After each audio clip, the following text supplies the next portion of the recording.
ാമെങ്കിലും ഓർമ്മകൾക്കിന്നും ചെറുപ്പമല്ലേ.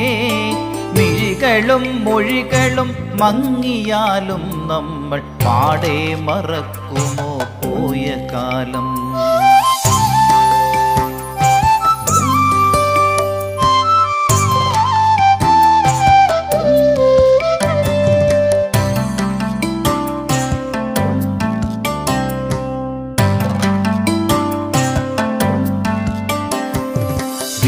വിഷുനാളിലമ്മയെ കണി കണ്ടുണരുമ്പോൾ മാലപ്പടക്കത്തിനറ്റത്തു തീവച്ച് ഓടിക്കിതച്ചൻ മുറ്റത്തു വീണതും തുമ്പിയെ കൊണ്ടൊരു കല്ലെടുപ്പിച്ചതും കുഴിയാനയ്ക്കായി പുര ചുറ്റും ചികഞ്ഞതും വർണ്ണ പൂമ്പാറ്റകൾ അപ്പൂപ്പൻ താടികൾ വാഴ